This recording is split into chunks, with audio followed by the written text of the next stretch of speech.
What's up, guys? Welcome back to another great episode of Your Fantasy Shots. Today is October 10th, 2017. It's Tuesday. It means waiver wire today. There's another 4 teams are on bye week again this week in week 6, and some pretty major ones too. So there's some good quarterback streams, obviously with some of the news with running backs. Receivers are still a little bit murky, but we're starting to figure that out a little bit. Tight ends have gotten a little bit deeper, and some good defenses. So I'm just going to jump right into this waiver stuff. Again, like usual, I will bring the news on here a little bit shortly. Probably when we get done recording, as we get more flooded in. Again, I'm Dan Theory at Theory BFF. You can follow my two co-hosts, Nick Sparks at Nick Sparks with the Z, not an S, and then Christopher Hopper at Hot BFF. Let's just jump into this, and we'll start with quarterbacks. I got 2 of them. I got really one non-deep league, and that's Jacoby Brissett. It's kind of like your Deshaun Watson light. He gets to play Tennessee. I mean, it's on the road. It's a pretty good matchup in terms of what Tennessee has allowed this year. Brissett's got a safe floor. Always seems to get a fair amount of rushing yards, and there's always an upside for a rushing touchdown. And he's starting to get in sync with his big receiver T.Y. Hilton. You're starting to see him take deep shots to Dante Moncrief. And then when Shaq Doyle's healthy, I figured I like Jack Doyle too. So I like Brissett this week. I got 3 other quarterbacks that you guys can potentially stream in deeper leagues. Brian Hoyer's at Washington. Hoyer seems to do well against pretty subpar defenses, and Washington's been fairly inconsistent. Josh McCown, he's playing New England at home. The only reason I like McCown is that this game could get out of hand early. And what we could have saw from the first couple weeks is the Jets and having to play from behind and throw the football. And you guys have seen outside of last week, in the first half against Tampa Bay, you can really throw on this defense. And McCown should have his chances if New England gets up early. Then lastly is Case Keenum, which is really weird for me to say, but he's looked since his start against Pittsburgh, which was an off week, a short week for him because we weren't sure about Bradford. He's looked pretty serviceable. He didn't have a great game against the Lions, but Green Bay does not have Lions defense, and Green Bay has a pretty shitty fucking defense. And just like I said before with Josh McCown, I hope it doesn't happen, but there are chances where this game can get, where Green Bay can get up, a couple of touchdowns early. If the Vikings play a little bit soft, they have known to be, they can beat on non-Xavier Rhodes receivers can beat them. So with that in mind, Case Keenum is starting to get a lot more comfortable within this offense. He sparked the Vikings offense last night against the Bears, led them to a nice touchdown throw to Kyle Rudolph, and just has overall looked better than Bradford. Well, Bradford is a bit banged up, and I definitely think this is a good matchup and a good streaming option for this week. Moving on to running backs, the big news, which I'll talk about during the news section, is with Adrian Peterson being traded to the Cardinals and then them cutting Chris Johnson, which means this just free up Peterson to start on Sunday. He's owning 47.5% of leagues. A lot of people dropped him after what we saw with the Saints their first 3 weeks of the season, or their first 4 weeks of the season.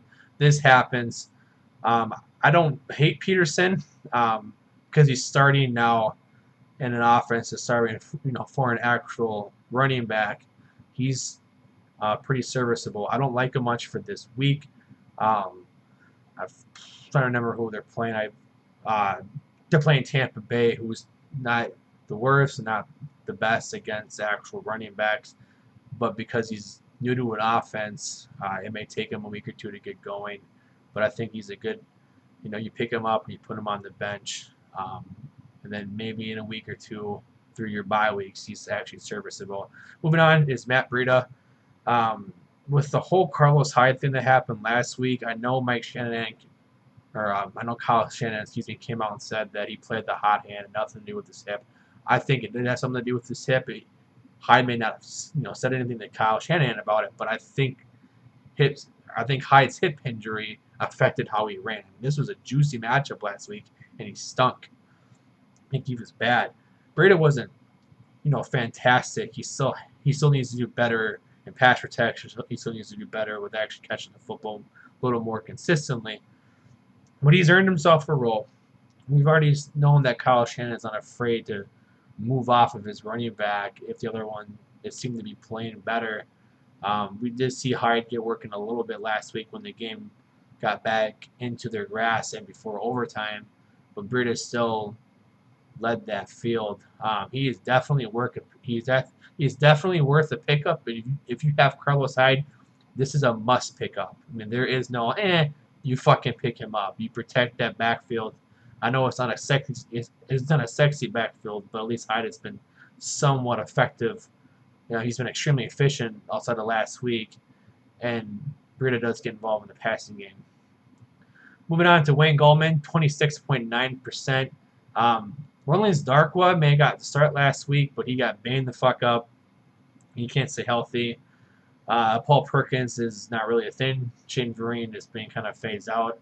Even though he might be worked back in with all the wide receiver losses. No, I don't like Wayne Goldman this week. He's playing Denver. That's a shitty fucking matchup.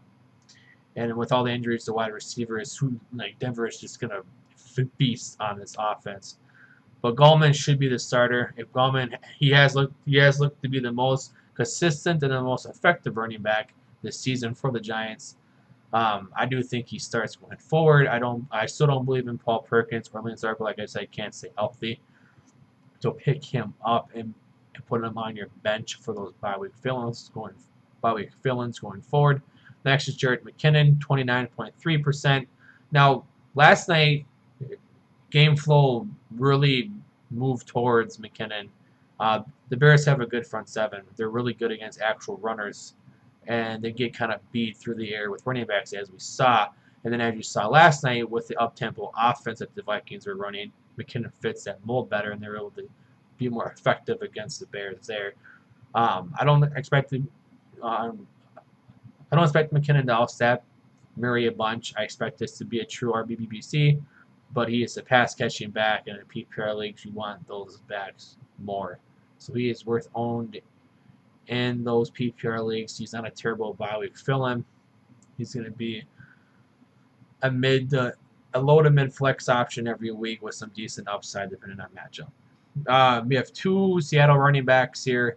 Thomas Rawls at 34.2% looks to be the starter going forward. CJ Prosise looks to be back next week. He's on at 21.1%. Prosise is the pass catching back. J.D. McKissick was nice, but he couldn't do anything when he had his chance last week. Prosise should get back his role. It may take him a couple weeks. I don't know if I'll consider these must-haves, but one of these guys should be picked up if you're looking for starters or at least potential starters for your bye week and stuff like that. They're not terrible. Next, I have a couple guys maybe for this week. Elijah McGuire, he's a deep play at 14.6%. The Patriots are fucking terrible against the run. Just no way around that either. There's a really bad defense right now. Doug Martin, who hadn't played since last year, he played a little bit in preseason, looked really good against them. And McGuire, with Forte being still banged up and questionable, with Powell not coming back after last week's injury, who knows how severe that is. He was questionable. I don't even think he practiced today. I'm not entirely sure. I do apologize. I don't have that on me right now. So he is worth a pickup and play for this week if you need a running back. Next would be Corey Clement for the Eagles at 4.2%. They do play Thursday night. I don't really like Thursday night plays, especially something like this. But if you for some reason need a running back really bad, maybe you own Smallwood and you own some other guys. You just maybe in deep leagues you just really need a running back. Smallwood is probably not going to be back this week. I don't like this matchup for LeGarrette Blount. The Panthers are good against actual runners, which tends to be a trend if you're a defense that does really well against actual runners. For running backs, you tend to be a little bit worse to pass catching backs because that's one way to run against a defense is to do check downs and screens and open up the field that way. That would be more Clement's role than Blunt's role. No, this is contingent on Smallwood playing. If he doesn't play, I don't think he will, so that's why that's there. Moving on to wide receivers. Like I said, it's been a little hard to talk about these more because there hasn't been one standout guy just been a lot of guys that keep getting dropped and picked up, dropped and picked up. So I'm just gonna kind of say the ones that I like, maybe not just for this week, but for also going forward. John Brown at 41.6%. When he's healthy, he is the number 2 receiver. I don't think John Brown or J.J. Nelson will take that role from him. John Brown is the better of the 3 receivers, again, when he's healthy. And he's healthy right now. They're playing against the Bucs, which is still really banged up.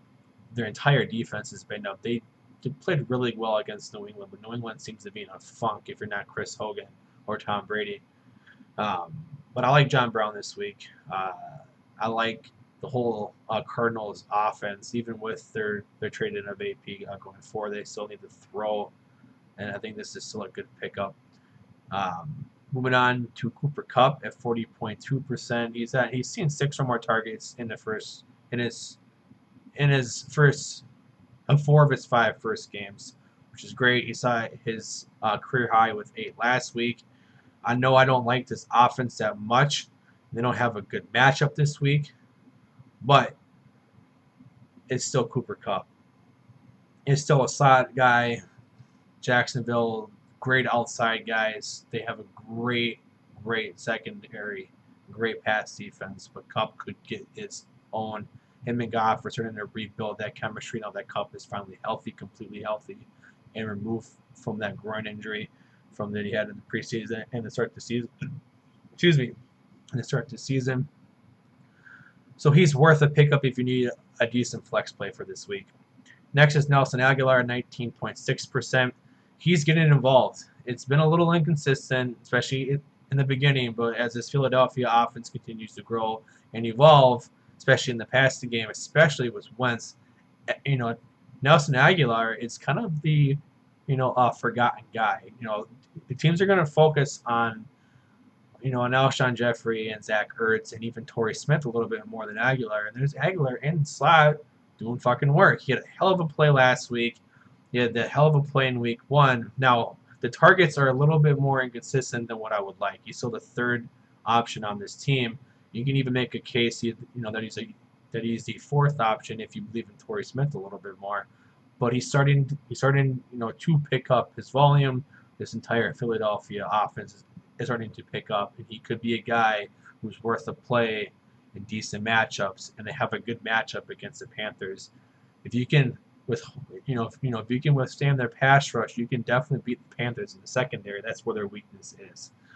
Just a couple more guys left. Jermaine Kearse, the same reason why I like Josh McCown this week. Kearse on it in 40.6. Teams started to drop him after 2 duds. He finally scored last week. He's got a good matchup against New England. He is their number 1 receiver there, and because I expect a blowout, I expect Jermaine Kearse to finally have a decent game again from what we saw in the first couple weeks. Again, this is if you need a receiver going forward and a good flex play this week. And then next is Taylor Gabriel. He's only at 10.8%. I don't think Sanu is going to play. I haven't heard much about it yet. He may play, he may not. It's really based on that. Playing against Miami has been fucking garbage this year. And the Falcons need to get something going with this passing offense. Matt Ryan hasn't looked himself. Julio Jones hasn't looked himself. Sanu has stepped it up, but he got hurt. This is a good matchup. This is a good Taylor Gabriel matchup, I think. They're going to continue to run it down the throat, do some gadget plays and shit like that. They kind of get this offense revitalized. So I expect him. I expect Jones to have a good week this week, and I expect Taylor Gabriel to get his own this week too. So I do like him as a flex play this week, at least in deeper leagues. And then we move on to tight ends. Austin Seferian-Jenkins needs to be owned at 36.1%. He needs to be fucking owned. He is just like Kearse, and even more so than Kearse because I think he's going to be consistent. He's probably the best receiving option. The dude was a first-round talent who had a lot of off-the-field issues. Hopefully got his shit figured out. And since he's been in, he's average. He had 10 targets the first 2 weeks. I believe he had 6 or 7 targets last week. If I'm wrong, I apologize. And he finally fucking scored last week. But he's gotten at least, I think, 3 or 4 receptions in every week. And with the position that's been as inconsistent as tight ends have, it's good to finally see another one emerge as a little more consistent. Now, he's not on the same level as Kelsey and Ertz and Gronk, but he's giving you that he's giving you that decent floor with that tight end upside, or with that touchdown upside, excuse me, and with guys like Graham and Witten on the bye this week, Jenkins is a good pickup, and he needs to be owned going forward. Next, I have 3 deep plays this week. David Njoku at 3.1%. All he does is catch touchdowns. It's unbelievable. And with the Browns looking to maybe make a move going forward, moving from Kaiser on to Hogan, I do like Hogan. I do like Njoku going forward. He's not going to get you your safe floor, but he is a touchdown upside. So on decent flex weeks, he's got a good matchup this week as well. Moving on, this is strictly this week is AJ Derby for the Broncos. He's owned at 0.4%. The Giants has been abysmal against tight ends. I think they gave him 4 or 5 touchdowns this year, 2 of them. AJ Derby looks to be the main receiving guy. I know they're still Virgil Green, but if you're going to stream a tight end this week and you don't have the big names, especially in deep leagues where you're missing on a lot of guys, Derby's not a bad flex play for this week. He's got, like I said, the Giants have been terrible against tight ends going forward. He's been terrible against tight ends so far, so Derby's not a bad flex play. Again, 0.4%. So you can get him. You can probably pick him up after the waiver wire, which is even better. You're not wasting a waiver claim or even some fab money on him.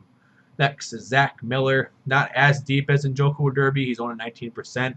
But from what we saw last night, and we'll talk more about this on our actual podcast that were recorded tonight, so you guys will be listening. You'll be able to listen to that tomorrow or sometime tonight. Trubisky looked pretty good, and he got Kendall Wright involved, which is what I want to see, and you got Zach Miller involved, which is even better. These rookie quarterbacks or these kind of newer quarterbacks that are starting, you tend to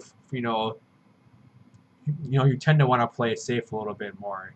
You want to go to your safety options, and those are your slot receivers, or at least your underneath receivers and your tight ends. Zach Miller fits that mold.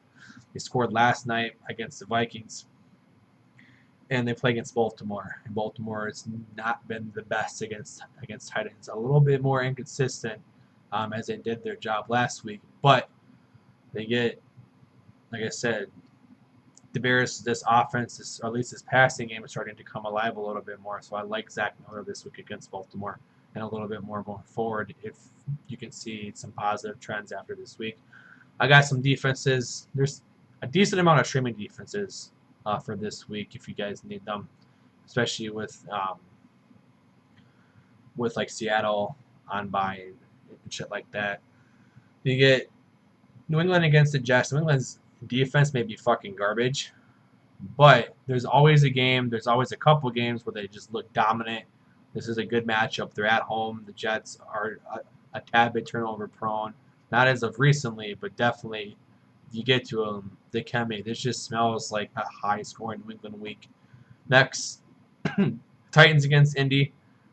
Tennessee may have not a great defense, but Indy has given up the most points to defenses so far this season. I know Brissett will do his own, and I'm not saying that they're going to shut out Indy, but there are chances to get picks, to get fumbles, and Tennessee wants to save their season, and they need to win this game to do that, I believe. Next, the Falcons against the Dolphins. Atlanta's defense is starting to kind of figure it out. They're still a little bit banged up, but Miami is fucking garbage offensively right now. You can get to them and do anything to them. The only thing that Color isn't doing a whole lot is a turnover, so that is going to come. This is a good streaming defense for this week. I like them. Next are the Chargers against the Raiders. This is really David Carr or Derek Carr dependent, but even then, this Raiders offense has looked out of sync. The Chargers defense is giving up points, but they're getting sacks and they're getting turnovers, which is 2 things you can definitely get from Manuel. The Raiders may score, some points and gain some yards, but there's a lot of turnovers that could be had, especially sacks with Melvin Ingram, excuse me, and the guy from last year they drafted. I'm sorry, I'm blanking on names here. But again, I like Chargers this week. Then Washington against San Francisco, just because San Francisco they're not good offensively. Washington looked good against Oakland before their bye week last week. Another good matchup for them. They're at home, I believe, too. So another great matchup. Those are the things that I got. There's a lot to pick from. I do apologize. This ran a little bit longer. Again, follow the show, Beerfield Fantasy Football. Follow us on YouTube. Like, subscribe, leave reviews, things like that. I will be back on later tonight to do your news segment. All right, guys. We'll see you soon. Peace.